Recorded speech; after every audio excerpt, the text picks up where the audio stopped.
Hello friends, जय Hind. My self doctor SP Singh. आज GS plus के इस प्लेटफॉर्म पे हम आपको वर्ल्ड हिस्ट्री के बारे में एक संक्षिप्त सी जानकारी देंगे और ये की चैप्टर है वर्ल्ड हिस्ट्री को समझने का। आप देखेंगे कि 18वीं शताब्दी के बाद का जो भारत है वो हमारे अध्ययन के केंद्र में आता है और बहुत सारे बच्चे इतिहास को लेकर के बहुत निराश भी रहते हैं और कई बार तो ये कहते हैं कि हिस्ट्री के कुछ सेक्शन समझ में ही नहीं आते हैं। लेकिन याद रखिएगा, इतिहास आपकी मनोवृत्ति को बदलने के लिए और आपकी सफलता के लिए अनिवार्य है, जरूरी नहीं है। जिस चीज का इतिहास नहीं होता उसका समाधान भी नहीं होता है। आप आईपीएस होंगे, किसी चोर को पकड़ेंगे तो सबसे पहले उसका इतिहास तलाशेंगे। आप डॉक्टर होंगे तब भी देखेंगे कि यह रोग कितना पुराना है, इसका इतिहास क्या है। और इसका कई बार मैं उदाहरण बता चुका हूं कि कोरोना का कोई इतिहास नहीं था, इसलिए उसकी कोई दवा भी नहीं थी। जिसका इतिहास नहीं होता उसका समाधान भी नहीं होता है। इसलिए इतिहास आपके प्रशासनिक अनुभव के लिए एक पिलर का काम करता है, जिसके आधार पर आप भविष्य के निर्णय लेते हैं और भावी प्रशासनिक अधिकारी तय करते हैं, एक अच्छे नागरिक को जन्म देते हैं। और दूसरी बात, निराशा और आशा के बीच में हमको खेलना सिखाता है। बहुत सारे लोग निराश रहते हैं, जीवन से बहुत ज्यादा ऊब चुके होते हैं। किसी की प्रेमिका छोड़ देती है तो किसी का प्रेमी छोड़ देता है। और वर्तमान जो उदाहरण चल रहा है, आप देखिए, ज्योति मौर्य एसडीएम है और जिस बच्चे ने उन्हें पढ़ाया लिखाया उसी बच्चे के त्याग को छोड़ करके अब वो नए फ्रेंड को तलाश रहे हैं। तो जो एक प्रशासनिक अधिकारी से जनता उम्मीद नहीं करती है कि वो भविष्य में उसका दामन थाम लेंगे जिसने उनके संघर्ष के दिनों में उनकी सफलता में कोई योगदान न दिया हो। इसलिए समाज उसकी कड़े स्तर पर आलोचना कर रहा है। भले ही व्यक्तिगत स्वतंत्रता की बात हो, पर्सनल मैटर हो, लेकिन सार्वजनिक लाइफ में लोग ऐसे आचरण की उम्मीद नहीं करते हैं। अब उनका जो भी मैटर है वो न्यायालय तय करेगा, पारिवारिक न्यायालय तय करेगा, उस पर टिप्पणी करने लायक नहीं है। लेकिन एक चीज इस परिस्थिति में मैं जरूर कहना चाहूंगा कि दिल टूटे या जो कुछ भी हो, ऐसी परिस्थितियों में हमको आपको सकारात्मक रहना है, क्योंकि एक निराश व्यक्ति आतंकवादी बन जाता है और कोई परमाणु बम बनाता है तो कोई परमाणु बम से बिजली घर भी बना देता है। इसीलिए कहा गया है, हिम्मत का तुम सागर लांघो, लहर लहर जयकारा होगा, दिल टूटे या एटम टूटे, दिल टूटे या एटम टूटे, दुनिया में उजियारा होगा। अगर हम पॉजिटिविटी को लेकर के चलेंगे तो इस कहानी के कहने के पीछे का जो बेसिक उद्देश्य है वो पुनर्जागरण है। पुनर्जागरण विश्व इतिहास की एक ऐसी घटना है जिसने इतिहास को पढ़ने और समझने की शक्ति को पूरी तरह से बदल करके रख दिया। 3 महत्वपूर्ण घटनाएं हैं जिसने पुनर्जागरण के पूरे स्रोत को बदल करके रख दिया। क्या वैश्विक परिस्थितियां थी, उसी को हम लोग एक ट्रायंगल के हिसाब से समझने की कोशिश करेंगे। जो पहली घटना है वो है 1453 की।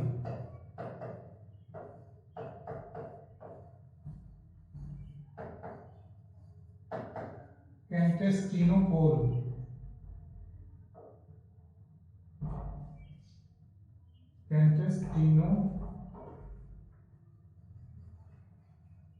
इसको हिंदी में बोलते हैं कुस्तुस कुनिया।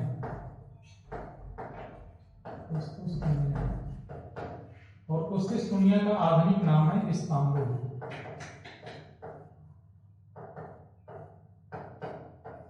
इसे यूरोप का प्रवेश द्वार कहते हैं।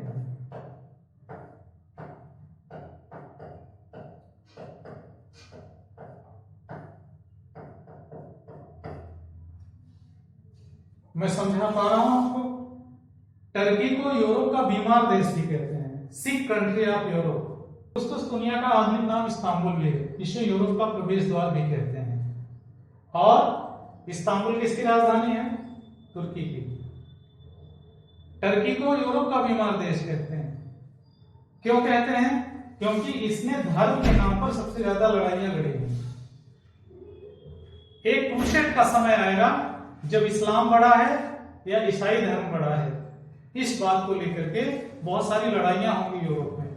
इसे क्रूसेड का काल कहा जाता है। 1400 से लेकर के पूरा 1800 तक का जो कार्यकाल है वो पुनर्जागरण के कार्यकाल में आता है। क्यों? क्योंकि धर्म युद्ध को लेकर के बहुत सारी लड़ाइयां लड़ी गई हैं। इसलिए पीसीएस मेंस में ये प्रश्न भी पूछा गया है कि धर्मांधता ने जितने लोगों की हत्या की है उतना 2 विश्व युद्धों ने मिल करके लोगों की जान नहीं ली है। कहीं पे दंगा, कहीं पे जातीय हिंसा, हर जगह धर्म ही आड़े आता है। तो इतिहास के इस कालखंड में जो पहली घटना है वो 1453 है। क्यों? क्योंकि इस्तांबुल पर इस्लाम का कब्जा हो गया।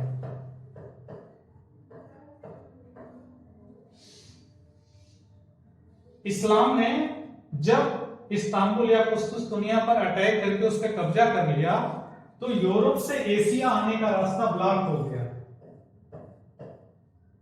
अब यूरोप को एशिया के देशों में आना अनिवार्य था। क्यों? ऐसी क्या परिस्थिति थी कि उनका आना अनिवार्य था? याद रखिएगा, यूपीपीसीएस में यह प्रश्न पूछा गया है कि what is the ideal preservative temperature. किसी भी पदार्थ को संरक्षित करने का आइडियल टेम्परेचर क्या है? और वो आइडियल टेम्परेचर है 4 डिग्री सेल्सियस से लेकर के 8 डिग्री सेल्सियस। इसीलिए यूरोप में ठंड बहुत पड़ती है, स्पेशली रसिया की अगर बात करें तो वहां टेम्परेचर -67 डिग्री सेल्सियस तक चला जाता है। और वहां के लोगों को इसीलिए वोडका एक दारू है, नीट लेते हैं, ये शरीर को गर्म करने में उनकी मदद करती है। सूअर का मांस खाते हैं जिसे पोर्क कहते हैं। क्यों? क्योंकि ऐसा वो नहीं करेंगे तो उनका जीवन बहुत संकट में पड़ जाएगा। तो यहां हम देखेंगे कि यूरोप के लोग अब एशिया के देश में नहीं आ सकते थे। क्यों एशिया उनके लिए इतना जरूरी था? क्योंकि यहाँ मसाले पाए जाते थे। इंडोनेशिया एक ऐसा देश है जिसका नाम ही मसाला द्वीप या स्पाइस लैंड के नाम से जाना है। बाद में इंडोनेशिया पर जब डचों का कब्जा हो गया तो अंग्रेज उसी मसाले की खोज में भारत लगातार प्रयास करते रहे। पहले तो वो इंडोनेशिया पर कब्जा करने की कोशिश करते हैं, लेकिन जब वहां नीदरलैंड द्वारा उनको कड़ी टक्कर मिलती है तो वो भारत की तरफ अपने दूत को रवाना करते हैं। और कैप्टन हॉकिंस के रूप में आप देखेंगे कि सबसे पहले जहांगीर के कार्यकाल में आकर के यहाँ अपनी फैक्ट्री लगाना चाहते हैं। वो सब मध्यकाल के इतिहास में आप समझेंगे। लेकिन यूरोप के कालखंड में जो पहला पड़ाव है, जब कोई रास्ता बंद होता है तभी आविष्कार जन्म लेता है। तो आवश्यकता आविष्कार की जननी है। तो यहीं से सारे यूरोपीय देश अपने नाविकों को चैलेंज देने लगे कि कोई जाए और एशिया की कंट्री का खोज करे, स्पेशली भारत का। इंडिया की खोज करने के लिए 2 अभियान चलाए जाते हैं, एक कोलंबस के रूप में और दूसरा वास्को डी गामा के रूप में। कोलंबस 1492 में इन 1492 1492 में न्यू वर्ल्ड की खोज करता है।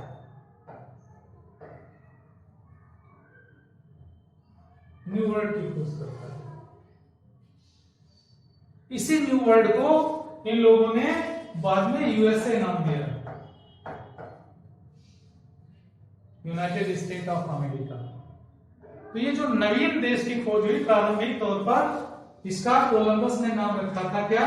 I got India, I got India. और यहाँ के नागरिकों का उसने नाम रख दिया रेड इंडियंस, क्योंकि उनके चेहरे पर ठंड के कारण लाल रंग की चकत्ते पड़े हुए थे, लाल रंग के चकत्ते पड़े हुए थे। इसलिए वहां के मंगोलाइड्स को क्या बोल दिया गया? They are red Indians. लेकिन जब लंबे समय तक यहाँ स्पाइसेज नहीं मिली तो खोज जारी रही, और कोलंबस के बाद वास्को डी गामा, इसके ठीक 6 साल बाद 1498 में समुद्री मार्ग से भारत की खोज की गई। 1498 में उसी रूट के माध्यम से भारत की खोज 1498 में। ऐसा नहीं था कि वो भारत जानते नहीं थे, तो अलेक्जेंडर भारत कैसे आया था? वो भारत जानते थे, लेकिन समुद्री मार्ग से वो भारत की खोज 1498 करने में सफल हुए। अब इन 3 घटनाओं का पुनर्जागरण से सीधा संबंध है। Discovery of India from sea route, समुद्री मार्ग से भारत की खोज का ये पहला प्रयास था। प्रयास कई थे, पहला सफल प्रयास कह लीजिए। इसके बाद हम लोग देखेंगे कि पुनर्जागरण के काल में कैसे पुनर्जागरण का बेसिक मतलब क्या था? रेनिशा का बेसिक मतलब क्या था? रेनिशा का बेसिक मतलब ये था कि रीबर्थ ऑफ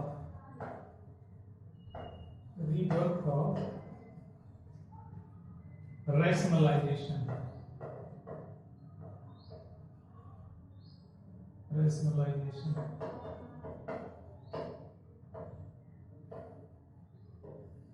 अर्थात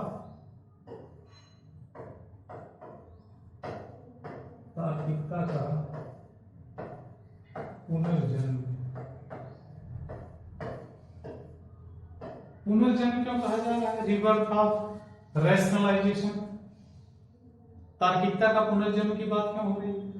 तार्किकता के पुनर्जन्म की बात इसलिए हो रही है कि ग्रीक इतिहास में प्लेटो, अरस्तु ये सब तार्किकता को बढ़ावा दे रहे थे, और तार्किकता का विलोप कब हो जाता है? मध्यकाल में। धर्म को जब बढ़ावा दिया जाने लगता है, तर्क को पुनः स्थगित कर दिया जाता है, तो रैशनैलिटी वहां क्या हो जाती है? पीछे हो जाती है। और इसका आधार क्या होगा? तार्किकता को पुनः जन्म क्यों मिलेगा? बहुत सारे वैज्ञानिक ने बहुत सारी थियरीज को बदल करके रख दिया था। जैसे उसमें पहला नाम है केपलर, गैलीलियो,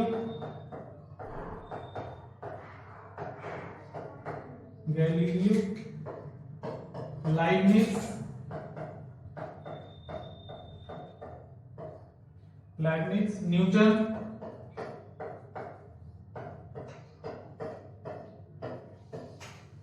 कुछ ऐसे वैज्ञानिक मैथमेटिशियन पैदा हुए जिन्होंने पूरी की पूरी सोचने की, समझने की जो प्रणाली थी उस पर चोट किया, और जब इस प्रणाली पर चोट किया तो इसी ने रीबर्थ ऑफ रैशनलाइजेशन, तार्किकता के पुनर्जन्म को बढ़ावा दिया। और तार्किकता के पुनर्जन्म का जो आधार था वो क्या था? ये तार्किकता है क्या? केपलर ने बता दिया कि सूर्य स्थिर है, पृथ्वी उसके चारों तरफ चक्कर लगाती है। और इन सारे चिंतकों के लेख ने इसमें बड़ी महत्वपूर्ण भूमिका निभाई। ठीक है, अब रीबर्थ ऑफ रैशनलाइजेशन का आधार क्या है? Sense of inquiry. Sense of inquiry,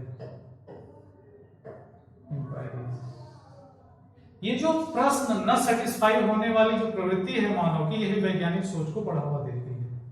कहते हैं कि जिस ज्ञान को हम लगातार दोहराएं और सत्य पाया जाए तो विज्ञान बन जाता है। सेंस ऑफ इंक्वायरीज, आधार किसका था? रैशनैलिटी का।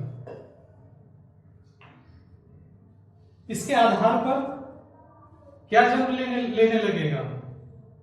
बहुत सारी चीजों का जन्म होने लगेगा। क्या? वैश्विक स्तर पर कुछ घटनाएं होंगी, उनको ध्यान में रख करके देखिएगा कि Asia, Europe, America, north America, south America, Europe, Asia और अफ्रीका, ये जो कंट्रीज हैं, ये जो कॉन्टिनेंट्स हैं, इसमें हो क्या रहा है? अब यूरोप का पूरे विश्व में विस्तार है, कोलोनाइजेशन है, औपनिवेशीकरण है, और औपनिवेशीकरण में एशिया और अफ्रीका से यहां क्या जा रहे हैं? एशिया और अफ्रीका से दास जा रहे हैं, स्लेव्स, और इन दासों को भेजा जा रहा है अमेरिका। अमेरिका एशिया और अफ्रीका से और क्या जा रहा है? रॉ मटेरियल्स जा रहा है। यहां पे क्या हो रहा है? प्रोसेस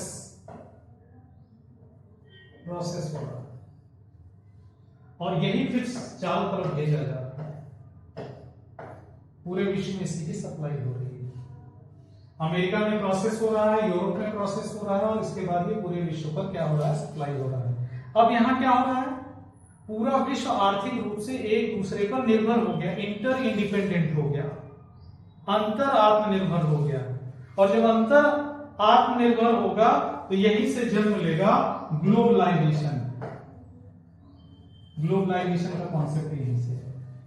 उदारीकरण का कॉन्सेप्ट बाद में आएगा, क्योंकि ग्लोबलाइजेशन जब जन्म ले लेगा तभी तो देशों के स्वतंत्र होने का कॉन्सेप्ट शुरू होगा। अमेरिका दबाव डालेगा, ब्रिटेन से कहेगा कि अपना कोलोनलाइजेशन को खत्म करिए, अपने उपनिवेशीकरण को खत्म करिए। क्योंकि भारत से जो चाय जाती थी वो अमेरिका तक पहुंचते पहुंचते उस पर 800 रुपए की ड्यूटी टैक्स लग जाता था, कस्टम ड्यूटी टैक्स लग जाता था। इतना महंगा चाय वो केवल पी सकता था, उसका वो प्रोसेस करके एक्सपोर्ट नहीं कर सकता था। इसलिए कहते हैं बाप बड़ा ना भैया, सबसे बड़ा रुपया। और अर्थव्यवस्था में रुपए ने सबके सोचने समझने की शक्ति को क्या कर दिया, बदल करके रख दिया। समझ पा रहे हैं आप? इस तरह से पुनर्जागरण के माध्यम से आप पूरे वैश्विक स्तर पर परिवर्तन देखने लगते हैं। और इसका डिटेल से जब हम आपको समझाएंगे तो बताएंगे कि यहीं से पूंजीवाद और यहीं से औद्योगिकरण, इंडस्ट्रियलाइजेशन, कैपिटलिज्म और इंडस्ट्रियलाइजेशन सब एक दूसरे से सगे भाई बहन हैं। यहीं से इनका जन्म होता है। क्यों? यहीं से प्रोसेसिंग इंडस्ट्री होगी, रॉ मटेरियल्स होगा और स्लेवरी का समापन होगा, मजदूर वर्ग का जन्म होगा। और जिसका दुष्परिणाम क्या होगा, इसको समाप्त करने के लिए एक क्रांति होगी जिसे रशियन रेवोल्यूशन बोलते हैं 1917 में, जो मजदूरों के लिए सर्वहारा वर्ग के निर्णय की बात करता है, एक नवीन कॉन्सेप्ट को जन्म देता है। तो ये सब अलग अलग कॉन्सेप्ट के हिसाब से, और इन सबका जो की पॉइंट है वो क्या है, पुनर्जागरण। जैसे विज्ञान का की चैप्टर क्या है, लाइट। लाइट से क्या होता है, लाइट से फोटोसिंथेसिस, फोटोसिंथेसिस से बॉटनी और केमिस्ट्री का जन्म होता है। तो विज्ञान के दूसरे विषय प्रकाश के माध्यम से जन्म लेने लगते हैं। ऐसे ही पुनर्जागरण के माध्यम से ये सारे कॉन्सेप्ट आने लगते हैं, और इनका जब अलग से आपको अध्ययन कराया जाएगा तो आपको बताया जाएगा कि औद्योगिकरण, पूंजीवाद, ये सब एक दूसरे से पूरी तरह से गुथे हुए हैं। उम्मीद करता हूं पुनर्जागरण को समझाने में मैं जरूर सफल हुआ होऊंगा। अगर कहीं पे भी कोई बात समझ में नहीं आती है तो निसंकोच आप मेरी आलोचना करने के लिए स्वतंत्र हैं, और कमेंट बॉक्स में जाकर के ये कमेंट जरूर करिए कि कहां आपको प्रॉब्लम महसूस हो रही है, जिससे उसका सिंप्लीफिकेशन करने में हम आपकी मदद कर सकें। हम स्मार्ट स्टडी की तरफ धीरे धीरे बढ़ रहे हैं, लेकिन जिस तरह से आपका सहयोग और प्यार मिल रहा है, इसी की उम्मीद आप सबसे लगातार है। हम आपके कैरियर की सफलता में लगातार आपको सहयोग करते रहेंगे, आपकी सेवा के लिए तत्पर रहेंगे। इस उम्मीद के साथ आज की वाणी को यहीं विराम देते हैं। Wish you all the best. Thank you.